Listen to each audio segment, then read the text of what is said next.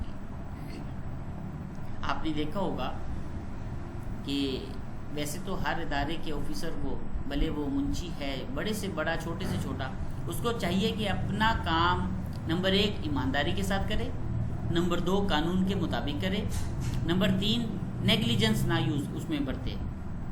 تو اگر وہ یہ 3 چیزیں نہیں کرتا ہے تو تب تو وہ ٹھیک ہے، وہ مطلب ایمانداری کے ساتھ بھی کر رہا ہے، تو پھر اس سے ضرورت ہی نہیں ہے، ٹھیک ہے۔ اچھا، دوسری بات دیکھی جائے گی پھر کہ ایمانداری بھی ہے اس کے اندر، قانون کے مطابق بھی کر رہا ہے، لیکن کرائیٹیریا کے مطابق نہیں کام کر رہا ہے۔ مثال کے طور پہ کرائیٹیریا میں ہے کہ اس کو مینٹل کیپیسٹی اس کی پرفیکٹ ہونی چاہیے، لیکن اب وہ ٹھیک سے بات ہی نہیں کر سکتا ہے، ٹھیک سے سن نہیں سکتا ہے، ٹھیک سے سمجھ نہیں سکتا ہے، اب کیا ہوگا؟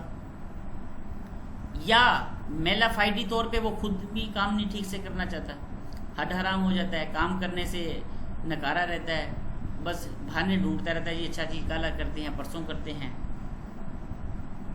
اور میرے پاس ایک کولیگ آیا میرے پاس، وہ اپنے کسی دور کی بات سنا رہا تھا، وہ کہنے لگا جی مجھے ایک نمبردار نے پرچی بنا کے دی کرایہ کی، میں آپ کو ڈسکس کر چکا تھا لاسٹ پریویس لیکچر میں کہ اس کی ذمہ ہوتا ہے کہ وہ کس طرح رسید بنا کے دے گا، جب رینٹ کلیکٹ کرے گا تو رسید بھی بنا کے دے گا، اور یہ رسید پروف بھی ہوتا ہے، اور آپ کو بر وقت ضرورت پڑنے پر وہ کام بھی آئے گی۔ تو اس نے کیا کیا، رسید تو بنا دی لیکن اس نے ڈبل کرایہ کی بنا دی۔ اسے لگا ہوگا کہ گاؤں والے ہیں، سیدھے سے لوگ ہیں، چلو دا لگے گا اور کام چلتا رہے گا۔ اچھا خیر، وہ لڑکا جو تھا، وہ جو کولیگ تھا اپنے دور میں، لیکن چھوٹی عمر تھی اس کی، تقریباً BA یا ماسٹر کر رہا ہوگا، لیکن پھر بھی وہ سمجھ بوجھ اتنی رکھتا تھا کہ اس نے کیا کیا، وہ شہر آ گیا اور ڈائریکٹ AC کے پاس گیا، اس نے پوچھا کہ سر ہمارا کرایہ کتنا بنتا ہے، اس نے سارا خسرہ گردابری نکال کے اس کے سامنے رکھوا دیا۔ اچھا، جب پتہ چلا تو پتہ چلا جی وہ ایکسٹرا چارج کر رہا ہے۔ اس نے رجسٹر میں سے اوریجنل اماؤنٹ لکھوائی، ابھی بہت پرانی بات ہے، تقریباً 75-76 کی بات ہے۔ وہ کہتا ہے جی میں نے اس کی نقل، اس وقت فوٹو اسٹیٹ والے دور نہیں ہوتے تھے، ہم کاربن یوز کیا کرتے تھے، تو کاربن پیپر کو کہتا ہے جی میں نے رکھا اس طرح 4-5 میں نے کاپیاں بنا لی، اور پھر ایک AC کو دی، پھر ایک تحصیلدار کو دی، مطلب سب کو ایک ایک اس کی دے دی. اچھا پھر جی معاملہ دفع ہوا پنچایت کے اوپر. اب پنچایت میں اب فیصلہ جب ہوا تو وہ نمبردار جو نکلا وہ ڈیفالٹر نکلا. اب پتہ چلا وہ تو وہی عرصے دراز سے پورے گاؤں والوں کو چونا لگاتا رہا، کسی کو کتنا لگا دیا کرایہ، کسی کو کتنا لگا دیا، جی اب یہ گورنمنٹ ٹیکس، یہ فلانا ٹیکس، یہ ٹیکس، یہ فلانا ٹیکس، اس طرح وہ لوٹ مار کرتا رہا. لیکن پنچایت میں پھر فیصلہ ہوا کہ ایسے بندہ نمبردار نہیں بن سکتا، لیکن اس نے خیر معافی وغیرہ مانگ کے اپنی جان چھڑوا لی. تو بات کرنے کی مقصد یہ ہے کہ ایک نمبردار کو ایماندار ہونے کے ساتھ ساتھ قانون کی بالادستی بھی کرنی چاہیے.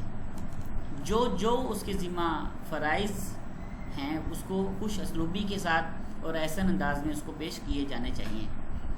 تو آج کا لیکچر ہمارا جو ہوگا وہ یہی ہے کہ کن حالات میں ہم ان کو برطرف کروا سکتے ہیں یا کن حالات میں ایک ہیڈ مین جو ہے وہ ڈسمس ہو سکتا ہے. تو آج ہم نے وہ حالات ہیں جو ڈسکس کرنے ہیں کہ کس طرح اس کو ڈسمس کیا جائے گا. ڈسمس کرنے کے لیے میں آپ کو بتا چکا ہوں کہ ضروری ہے کہ اس میں یا تو وہ قانون کے مطابق کام نہ کرتا ہو یا نیگلیجنس ہو، وہ کچھ بھی آ سکتا ہے مسئلہ مسائل. آج وہ مسائل، وہ حالات ہم ڈسکس کریں گے جس کے بہا پر ہم اسے ڈسمس کر سکتے ہیں یا کروا سکتے ہیں. تو سب سے پہلے ہے کہ ولیج آفیسر یعنی کہ under what circumstances headman can be dismissed. آج کا ٹاپک یہی ہے کہ اس کو ڈسمس کیسے کیا جائے گا. تو اب اگر ہم دیکھیں یہاں پر under rule 18 of Punjab land revenue rules, order for dismissal of headman can be passed. اس کو برطرف کرنے کے جو آرڈر ہیں وہ پاس ہو سکتے ہیں اگر following can be circumstances under which lambardar should be dismissed اور کین بی ڈسمسڈ. اب کیا ہے جی، یعنی پنجاب لینڈ ریونیو کے جو رول 18 ہے اس کے تحت اب آپ کے دماغ میں ہونا چاہیے کہ کس پنجاب لینڈ ریونیو کے کس رول کے تحت ہم اسے برطرف کروا سکتے ہیں یا کر سکتے ہیں. وہ رول ہے 18 کے تحت نمبردار کی برطرفی کے لیے حکم صادر کیا جا سکتا ہے. اور وہ حالات کیا ہوں گے؟ وہ حالات ہم ابھی ڈسکس کرنے والے ہیں. ان میں سے کوئی ایک حالات بھی ہوگا اس کو برطرف کیا جا سکے گا. تو آج چلیے ہم اس کو ڈسکس کرتے ہیں.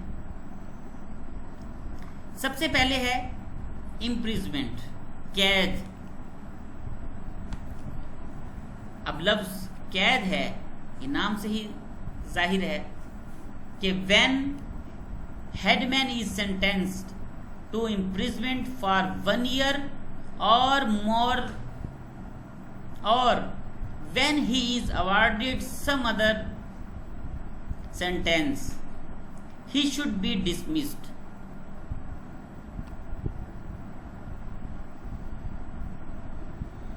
میں نے آپ کو بتایا کہ جب نمبردار کو 1 سال یا زائد کی قید کی سزا دی جاتی ہے یا جب اسے کوئی دیگر سخت سزا دی جاتی ہے تو اسے برطرف کر دیا جائے گا یا اسے برطرف کر دینا چاہیے کیونکہ وہ پہلے ہی سزا یافتہ ہے. اب جو شخص پہلے سے ہی سزا یافتہ ہو، اب آپ سوچ رہے ہوں گے کہ یہ ضروری ہے سزا یافتہ ہو اور اس کو برطرف کر دینا چاہیے. لیکن 2 گراؤنڈز ہیں. ایک تو یہ ہے کہ اس کو اچانک کسی، آپ اکثر دیکھا ہوگا کہ بہت سارے لوگ اپنی ذاتی انا کو پورا کرنے کے لیے وہ کوئی ایسے کیس میں الجھا دیتے ہیں، ان کو سزا کروا دیتے ہیں، لیکن اس میں اس بیچارے کا قصور ہی نہیں ہوتا. ایک تو یہ طریقہ کار ہے کہ اس کو صرف پھنسا دیا گیا ہو لیکن سزا نہ ہوئی ہو، پھر بعد میں وہ بری بھی ہو چکا ہو. ایسے حالات میں اس کو برطرف نہیں کیا جائے گا. لیکن اگر سزا ثابت ہو جائے اور وہ باقاعدہ سزا کاٹ چکا ہو اپنے جرم کی، تو اس کو برطرف کر دینا چاہیے۔ اسی طرح سے ہم اس کو دیکھتے جائیں گے کہ وہ کون کون سے حالات ہیں جن کے تحت ہم اس کو برطرف کروا سکتے ہیں۔ نمبر 2 پہ آئیے، conviction against offense of moral turpitude, اخلاقی خباثت کے جرم کے خلاف سزا یابی۔ اب اخلاقی خباثت کیا ہے؟ آپ نے دیکھا ہوگا کہ آپ ایک چھوٹا مزدور ہے یا گاؤں کا چھوٹے سے چھوٹا بندہ ہے، اب وہ اگر کام کے سلسلے میں کسی باہر جاتا ہے، پٹواری کے پاس، تحصیلدار کے پاس یا نائب تحصیلدار کے پاس، لیکن وہ سیدھے منہ بات ہی نہیں کر سکتے، پتہ نہیں ان کے خون میں شاید سیدھی بات کرنا نہیں لکھی۔ وہ کیا ہے جی، ایسے پڑھتے ہیں جیسے وہ، بس میں کیا بتاؤں آپ کو۔ تو اخلاق کا صحیح ہونا بہت ضروری ہے۔ آپ کو اگر سیٹ دے دی گئی ہے، اللہ تعالیٰ نے آپ کو چن لیا ہے، تو آپ فرعون نہ بنے، آپ اپنے فیصلے اچھے سے کیجئے، یہ جان کر، یہ سمجھ کر کہ اللہ نے آپ کو چن لیا ہے کہ آپ لوگوں کے لیے آسانیاں پیدا کریں گے، مسائل پیدا نہ کریں ان کے لیے۔ صرف چند پیسوں کی خاطر آپ ان کی راہ میں ایسے ایسے مسائل پیدا کر دیتے ہیں جس کی وجہ سے ان کو دوچار ہونا پڑتا ہے، لاچار ہونا پڑتا ہے۔ سب کچھ ہونے کے باوجود، مالک ہونے کے باوجود وہ پھر لاچار ہو جاتے ہیں۔ تو خدارا میری آپ لوگوں سے بھی درخواست ہے کہ آپ چند پیسوں کی خاطر یا ذاتی انا کی خاطر ایسا نہ کیا کریں۔ آپ کوئی سیدھا بندہ یا کوئی انسان اگر آپ کے پاس آ جاتا ہے تو آپ اس سے گائیڈ کر سکتے ہیں، اس میں کوئی حرج نہیں ہے کہ آپ اگر گائیڈ کریں گے تو آپ کی شان میں کوئی گستاخی ہو جائے گی، یا نعوذ باللہ آپ کو کوئی بہت بڑا رتبہ دے دیا گیا، اب آپ کوئی اس کی شان میں گستاخی، ایسے نہیں ہے۔ بڑا رتبہ دی ہے تو آپ بڑا ظرف بھی رکھیے، بڑا ظرف رکھیں گے تو اس سے آسانی پیدا ہوگی۔ خیر، اخلاقی خباثت کے جرم کے خلاف سزا یابی کیسی ہو سکتی ہے جی؟ کہ if لمبردار is convicted of offense of moral turpitude and is sentenced to imprisonment of not less than 6 months, he should be dismissed۔ یعنی اگر کوئی نمبردار کو اخلاقی خباثت کے جرم کی سزا دی جاتی ہے اور اسے کم از کم 6 ماہ کی قید کی سزا سنائی جاتی ہے تو اسے برطرف کر دینا چاہیے۔ آپ نے دیکھا ہوگا کہ وہ جی سیدھے منہ بات ہی نہیں کرتا ہے۔ اچھا جی، بندے پریشان ہیں، اب کیا کریں جی؟ سر وہ تو سیدھے منہ ہی بات نہیں کرتا، تو پھر اگر اسے سزا ہو جاتی ہے تو پھر اسے برطرف کر دینا چاہیے۔ لیکن ہم بحیثیت ایک اسٹوڈنٹ آف لا، بحیثیت ایک وکیل، ہم قانون سے، ہم حکومت وقت سے اس میں امینڈمنٹ چاہتے ہیں کہ کوئی ایسا قانون بنا دیا جائے کہ یہ جو جدی حقوق، جو اس کو پریفرنس تو دیں آپ، لیکن ایک کرائیٹیریا سیٹ کر دیں کہ میرٹ پہلے دیا جائے گا اس کو، کہ کم از کم وہ پڑھا لکھا ہونا چاہیے۔ اور پڑھا لکھا یہ نہیں ہے جی آپ میٹرک پاس رکھتے جائیں اس کو۔ اب میٹرک پاس والے کو کیا پتہ چلے گا ایک ایم فل کی جو ایک رسپیکٹ ہوتی ہے وہ کیا ہوتی ہے، یا پی ایچ ڈی آفیسر اگر ڈاکٹر اس کے پاس چلا جاتا ہے تو اس کی رسپیکٹ کیا ہے، اس کو کیا پتہ، وہ تو میٹرک پاس ہے بیچارہ۔ تو خدارا آپ ان کو جو یہ تعلیم کا معیار ہے اس کو بھی سامنے رکھیے کہ ایٹ لیسٹ ایم فل ہو، کم از کم ماسٹر لیول ہو کم از کم، تاکہ اس کو پتہ تو ہو کہ ایک سٹیزن کی رسپیکٹ کیا ہوتی ہے۔ جب وہ یہ جان لے گا کہ ہر سٹیزنز کی رسپیکٹ تو ہے، تب ہی وہ قانون کے دائرے میں رہ کے بات کر سکے گا۔ اب وہ میٹرک فیل ہوتے ہیں، میٹرک پاس بھی نہیں ہوتے، ٹھیک ہے، اب ان کے پاس کوئی ایم فل لیول کا چلا جاتا ہے، پی ایچ ڈی لیول، ان سے بات کرنے کی تمیز تک نہیں ہوتی، لیکن وہ بیچارہ پھنسا ہوتا ہے کام میں۔ اب وہ کہتا ہے چلیں اب بجائے کہ تو کرنے کے، چلیں خاموشی سے کام نکلوائیں، اور ہم نے کون سے اس کے متھے لگنا ہے۔ تو یہ کام نہیں ہونے چاہیے، یہ کام نہایت غیر اخلاقی ہیں، اور میں کہتا ہوں ایسے لوگوں کو سخت سے سخت سزا دینی چاہیے۔ اور لوگوں کو آواز اٹھانی چاہیے، ہڑتال کر دینی چاہیے ان کے خلاف، ایسے لوگوں کو کہ ایسے لوگ ڈپارٹمنٹ میں آنے ہی نہیں چاہیے۔ آگے ہے پریجرڈ اسٹیٹمنٹ ان مرڈر کیس۔ اب قتل کے مقدمہ میں جھوٹا بیان ہر کوئی دے دیتا ہے آج کے دور میں، یہ ایک رسم بنی ہوئی ہے، پیسے لیتے ہیں 4-5 ہزار یا مختلف پیسے اور وہ جھوٹا بیان دے دیتے ہیں۔ خدارا ایسے گناہ سے بچیے، یہ بہت بڑا گناہ ہے۔ آپ کا چھوٹا سا بیان پوری انسانیت کو برباد کر سکتا ہے۔ اب وہ ایک انسان نہیں ہے، پوری انسانیت ہے۔ آپ نے تو اپنے چند پیسوں کے لیے جھوٹا بیان دے دیا، جھوٹا آپ نے اس کو بیان دیا اور وہ سزا ہوگی یا وہ بری ہو گیا، لیکن اس کے بعد جو مسائل سوسائٹی کو فیس کرنے پڑیں گے اس کے ذمہ دار کون ہوگا؟ اور اس کے ساتھ آپ اپنی آخرت بھی خراب کر رہے ہوتے ہیں۔ تو خدارا آپ یہ چند پیسوں کے لیے جھوٹا مقدمہ یا جھوٹی بیان یہ ایسا نہ کیا کریں۔ جھوٹا بیان انسان کو لے کے بیٹھ جاتا ہے، اور میں بتا چکا ہوں کہ if headman makes perjured statement in some murder case he should be dismissed، تو اس کو ہمیشہ برطرف کر دینا چاہیے۔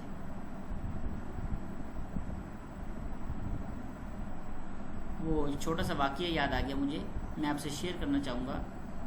ایک دفعہ حضرت علی علیہ السلام نماز کے لیے دیکھ رہے ہوتے ہیں کہ یار نماز ادا کرنی ہے، اور ان کے پاس ایک غلام ہوتا ہے اور ایک ان کے ہاتھ میں اونٹ ہوتا ہے، اونٹ کہہ لیں یا گھوڑا کہہ لیں، اس وقت جو بھی خیر لکھا تھا۔ تو وہ کہتے ہیں کہ اب نماز ادا کرنے کے لیے وہ ڈھونڈنے لگے بھی آخر یہ ہم اونٹ یا گھوڑا وہ کہاں پہ باندھے۔ تو انہیں اچانک ایک بندہ نظر آیا دور سے جو اس مسجد کے باہر تھا، انہوں نے اس کے ذمہ لگا دیا کہ بھائی آپ اس کی حفاظت کریں اور ہم جب تک نماز پڑھ لیتے ہیں۔ اس بندے نے کہا جی ٹھیک ہے جی آپ نماز ادا کریں۔ اب وہ نماز پڑھنے لگے اور اتنے میں اس بندے کی نیت خراب ہو جاتی ہے۔ وہ کیا کرتا ہے جی، وہ قیمتی جو سامان ہوتا ہے اس کے اوپر جو لدا ہوتا ہے وہ اتارتا ہے اور جا کے بیچ آتا ہے۔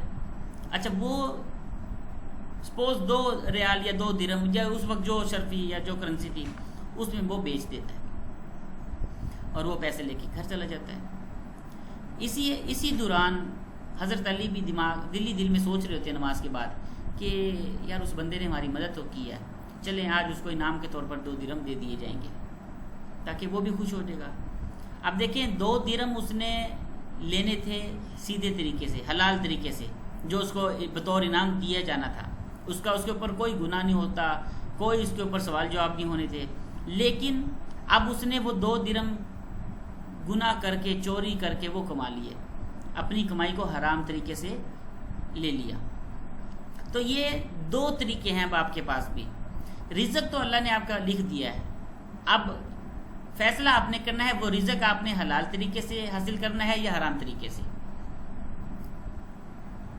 تو کبھی بھی ایسا نہ کریں، وہ ضروری نہیں ہے کہ یہ نمبرداری نہیں دے سکتا، آپ سب کو چاہیے، ہم سب سٹیزن کا یہ بنیادی فرض ہے کہ ہم کبھی بھی جھوٹی گواہی نہ دیں، جھوٹا بیان نہ دیں۔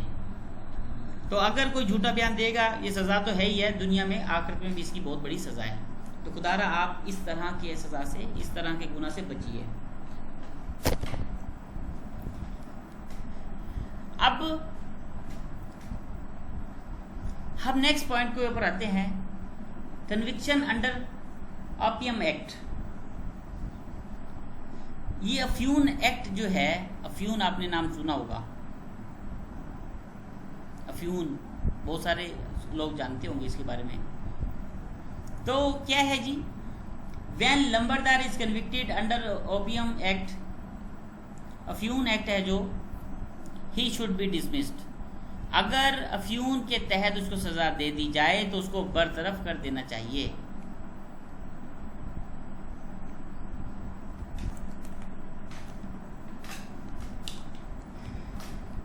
When Lambardar is convicted under Uffiun Act, he should be dismissed۔ جب کوئی نمبردار قانون نے افیون کے تحت سزا لے تو اسے برطرف کر دینا چاہیے۔ تو آج ہمارا ٹاپک صرف اتنا ہی۔ نیکسٹ پوائنٹ انشاءاللہ ہم نیکسٹ ویڈیو میں پڑھیں گے اور ڈسکس کریں گے. تو اپنا خیال رکھیے گا. اللہ حافظ. شکریہ.